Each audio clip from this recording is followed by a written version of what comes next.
You're listening to The Voice of Russia in London. I'm Tom Spender.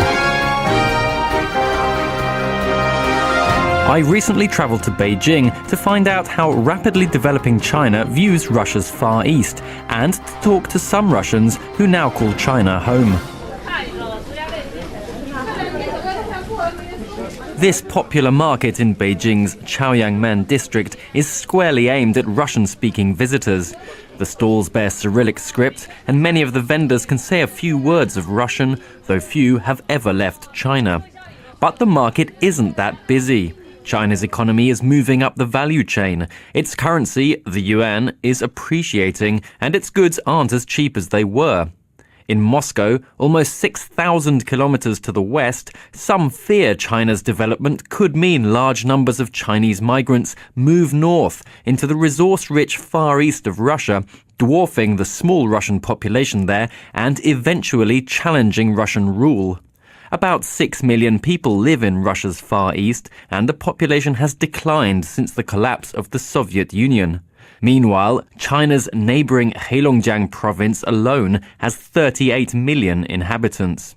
This Russian man visiting the market said more and more Chinese were showing up in the Siberian city of Irkutsk. There are many Chinese. Many Chinese? In Irkutsk, very many. More and more? Very more and more. Why do they go, do you think? There are many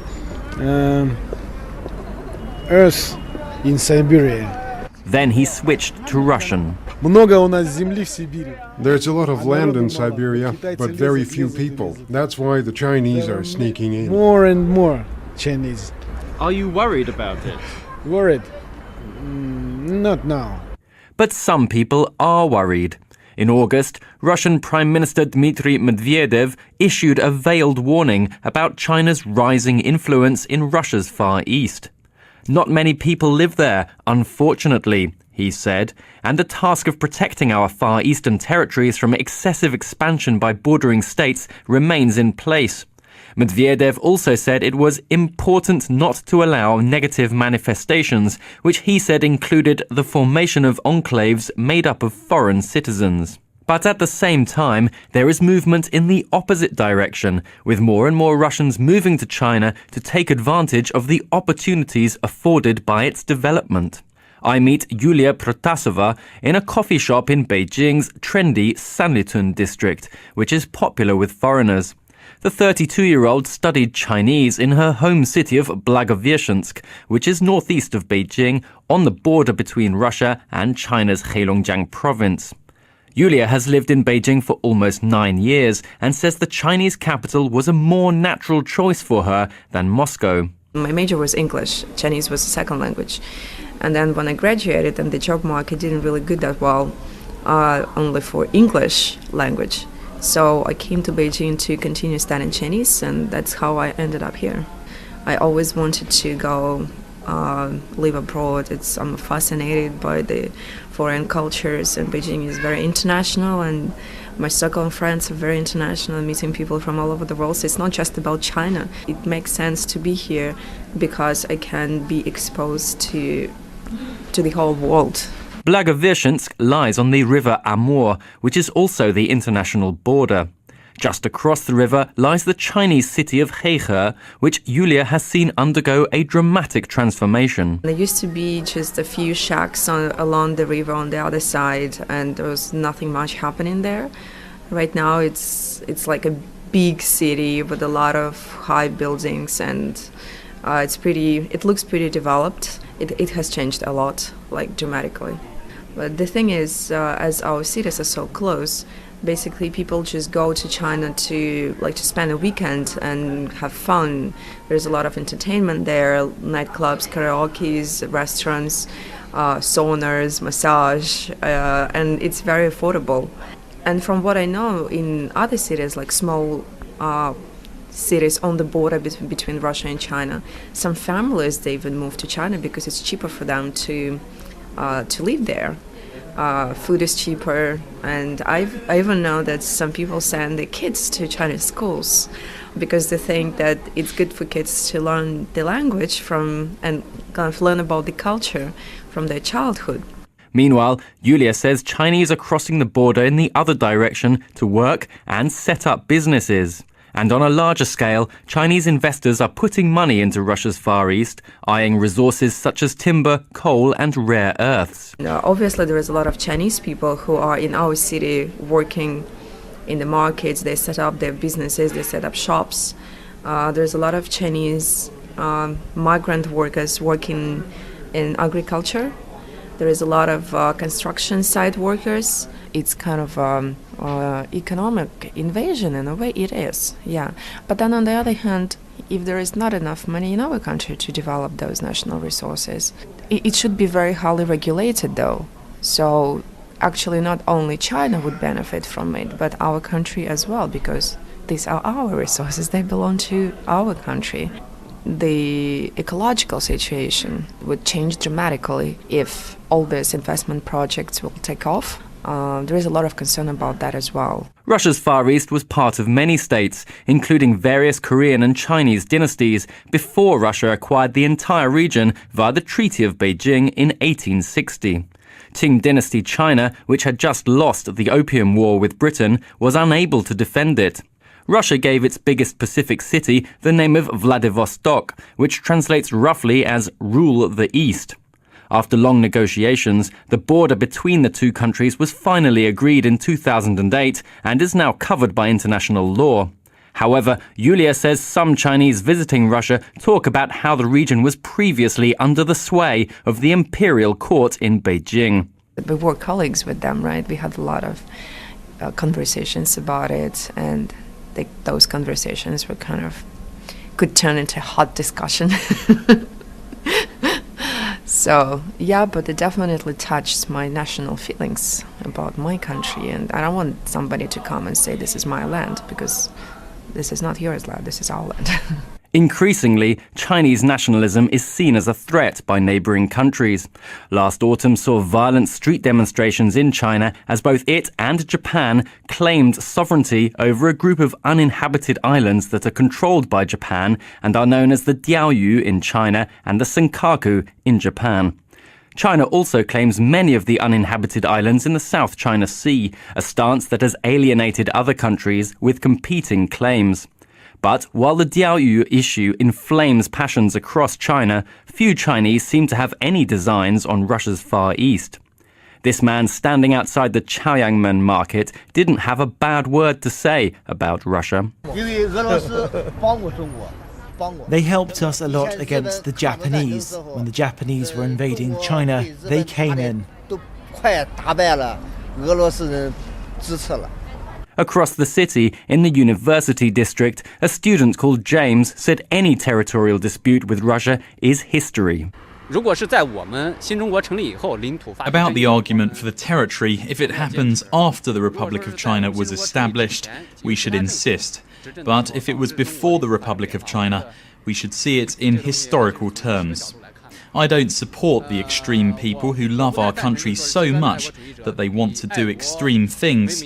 That's not good, and it can only lead to conflict or war. Jin Ge is a Shanghai-based documentary maker who runs the China Nationalism Watch website. He says nationalism in China is a potent force. Also, in many ways, I think the new leader is a reformer, but unfortunately, I think he still resort to nationalism as a source of legitimacy. I think he will be a hardliner whenever it's nationalistic issue, and often it has nothing to do with territory. I mean, Diaoyu does not really, it's not really worth it. But what's the big deal? I mean, it's more because it related to the legitimacy of the leadership. So when he is seen as weak in terms of re-establishing Chinese honor or protecting the unity of China that related to Taiwan and Tibet, that's where he cannot compromise at all. But Jin Ge says most Chinese nationalists are far too caught up in an ideological debate about how the country should be governed to think about Vladivostok. The topic of Russia, when it comes up, actually for these nationalists, they still mostly see Russian as a friend. They have this ridiculous award called Confucius Peace Award. so some as an alternative to the Nobel Peace Award, which they see as corrupted and Western imperialism. They actually gave Putin the Confucius Peace Award last year.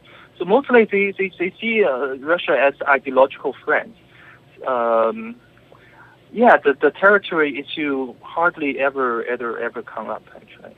And while Prime Minister Medvedev may fret about growing Chinese influence, Professor Yuri Tavrovsky, a veteran China watcher at the Russian People's Friendship University in Moscow, says his concerns may not be shared by President Vladimir Putin. Well, you've mentioned Prime Minister Medvedev, but I'd like to mention President Putin, who is much more serious for Russian policy, and he thinks that China and Chinese successes in development are very important for Russia, and he asked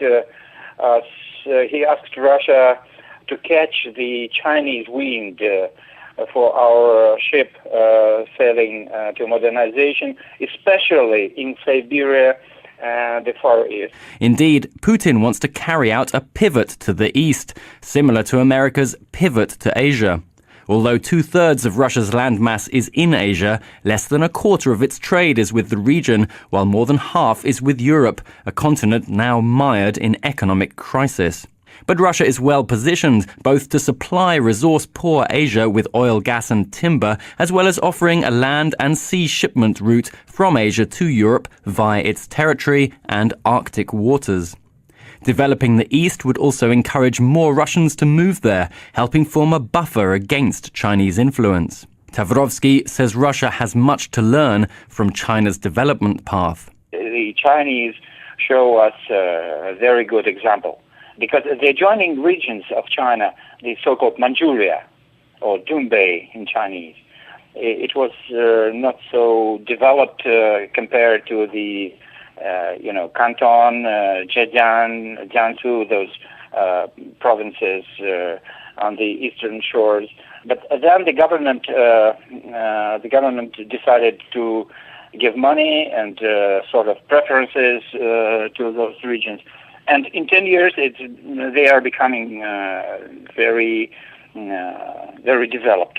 So even in this sense, China will be very useful for us.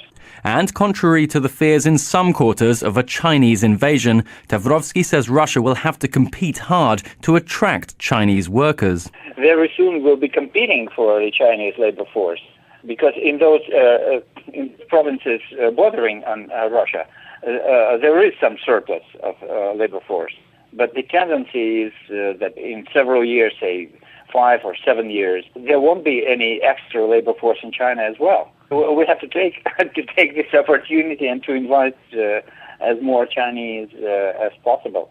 And there are now some projects being discussed of building railways and highways. And normally, when Chinese company starts to build it, the Chinese come, and when they finish this project, they go. It's true with African countries, Middle Eastern countries. So I don't think that Chinese colonization of Siberia and Far East is looming. In any case, Tavrovsky, who grew up in Russia's Far East, says people there have a more positive image of China these days. Nowadays, there are much more Russians permanently residing in China than Chinese permanently residing in Russia. And it shows that actually there is no yellow Manitou China threat. China is not a liability for Russia, but a great asset. Recognizing its growing status as a migration destination, the Chinese government last October said it would make it easier for foreigners to gain permanent residency there. But not all the Russians who have moved to China want to stay, however. After nearly a decade in Beijing, Yulia, for one, sees herself moving on despite the opportunities on offer there. Well, it's a big issue for me personally. Maybe yes, maybe no. I like Beijing, I like life here, but I definitely don't see myself living here for the rest of my life. Of course, no, definitely not. Sooner or later, I will leave. I don't know where yet, somewhere in the world. But China, no, this is not my final destination. That was me, Tom Spender, reporting from Beijing on the movements of people between China and Russia's Far East.